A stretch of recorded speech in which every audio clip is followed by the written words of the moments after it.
नमस्कार। अभी मैंने आपको विभिन्न ग्रहों के बारे में बताया है जो हमारे सूर्य के चारों ओर घूमते हैं, और मैंने बताया कि कुछ ग्रह ऐसे भी हैं जिनके चंद्रमाओं को, सैटेलाइट्स को देखा गया है। कुछ मैन मेड सैटेलाइट्स भी हैं जिनके लिए मैंने अभी बात की, लेकिन जो नेचुरल सैटेलाइट है जिसके बारे में मैं पहले बहुत अच्छे से बता चुकी हूँ, इसमें ये चंद्रमा, इसकी फ़ोटो देखिए। जो चंद्रमा दिखता है और दिनों के मुताबिक ये उससे कुछ कुछ अलग नहीं दिखाई दे रहा क्या? इसमें कुछ लालिमा है ना। एक्चुअली इस चंद्रमा का नाम है ब्लू मून। नाम ब्लू मून है, पर कलर इसका बिल्कुल भी ब्लू नहीं होता, और ये बहुत सुंदर चंद्रमा होता है। और दिनों के आकार मुताबिक इसका जो साइज़ है, यदि कंपेयर करें हम दूसरे दिनों से, तो ये थोड़ा सा अपने साइज से बड़ा दिखाई देता है। और ये होता है शरद पूर्णिमा के दिन, जिसकी हमारे हिंदू धर्म में बहुत मान्यता है। शरद पूर्णिमा, इसके ऊपर बहुत ही अच्छा सा एक बच्चा बात कर रहा है, मैं आपको वो दिखाती हूँ। बच्चा कह रहा है कि जो मैंने रात को चंद्रमा देखा था, आज ये न्यूज़पेपर की कटिंग है यहाँ पर। बच्चा कह रहा है कि जो मैंने रात को चंद्रमा देखा था उससे वो इतनी सुंदर तस्वीर नहीं है जितनी मैंने नेचुरल में देखी थी। जब दादी जी और मम्मा हमारी सुबह गई थी रात को गई थी छत पर खीर रखने के लिए, वो कहती हैं दादी उन बच्चे की कि आज चंद्रदेव अमृत बरसाता है। कितनी बातें जुड़ी हुई थी जब तक उसकी धरती तक मानव नहीं पहुंचा था। राहु ग्रस लेता है चंद्रग्रहण पर, पूर्णिमा व अमावस्या की भी कलाएं समझाई थी हमारे विज्ञान अध्यापिका ने एक क्रियाकलाप के द्वारा। जब तक हम नेकेड आई से इसको नहीं देख लेते, तब तक कितनी बातें मन में हमारे में घूमती रहती हैं। तारे, सूर्य भी एक तारा है जी, हमें पहले नहीं पता था। मामा ने तो 9 ग्रह बताए, लेकिन हमारे टीचर ने हमें 8 ग्रह बताए, जो भी मैं आपको बता चुकी हूँ कि प्लूटो को हटा दिया। और जो चम्मच के आकार के तारे, सप्तर्षि, ग्रेट बियर, ऐसे ही अन्य आकृति भी, और ही सदैव एक ही दिशा को दर्शाते हुए ध्रुव तारा मैं आपको अभी समझा चुकी हूँ। ये बच्चे के मन में प्रश्न उठ रहे हैं, परंतु एक और चमकीली वस्तु तारे जैसी ही दिखाई देती है सूर्य के अस्त व उदय होने से पहले।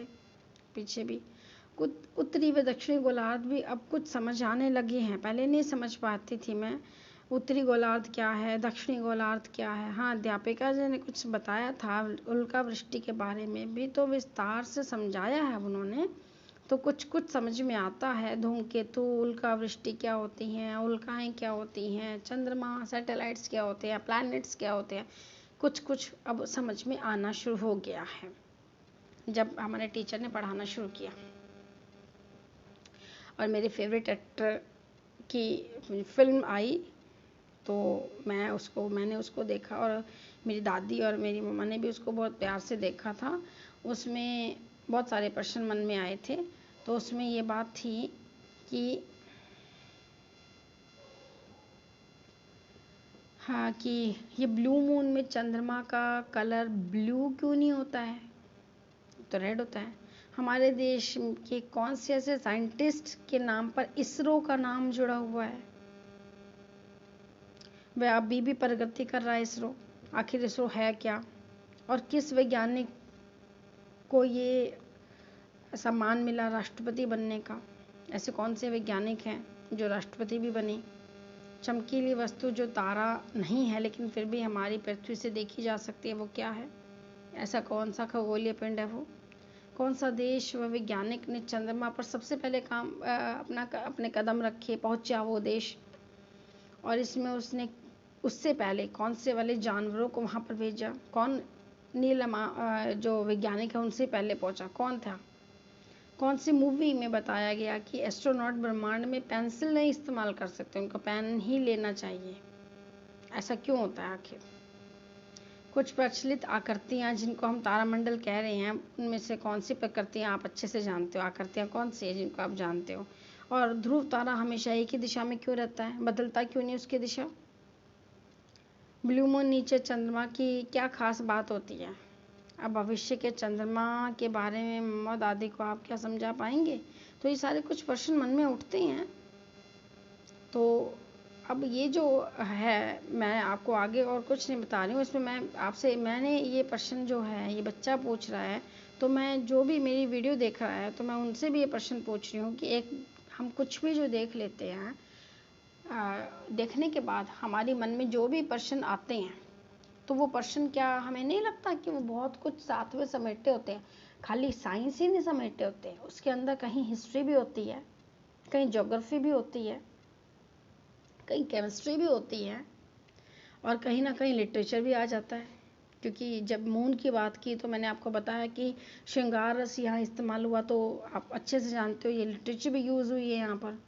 बहुत बहुत कुछ ऐसी चीज़ें हैं जो साइंस से जुड़ी हुई हैं। मैं तो कहती हूँ कि साइंस हर जगह जुड़ी हुई है।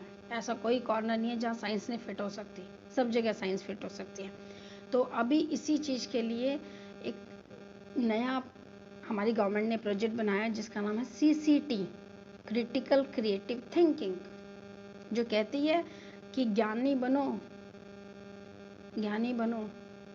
कार्य में कुशलता प्राप्त करो, और कुशलता ऐसी ना हो कि जो सिर्फ एक ही आयाम पे फिट हो। ऐसी कुशलता जो आपको कहे, यदि कोई आपसे मिले, कि नहीं आप बिल्कुल ठीक हो, आप दूसरे के हर प्रश्न का जवाब दे सकते हो, आप पढ़े लिखे हो। पढ़े लिखे होने का मतलब सिर्फ ये नहीं है कि आपने कोई डिग्री मास्टरी हासिल कर ली, नहीं। पढ़े लिखे होने का मतलब सीधा सीधा ये है कि आप हर प्रश्न का आपके मन में या दूसरे के मन में उठने वाली जो जिज्ञासाएं हैं उनको आप ख़त्म कर सको। बाकी मैं CCT के ऊपर और अच्छे से वीडियो बनाऊंगी, तब इसके बारे में मैं आपको अच्छे से और विस्तार से बताऊंगी। नमस्कार।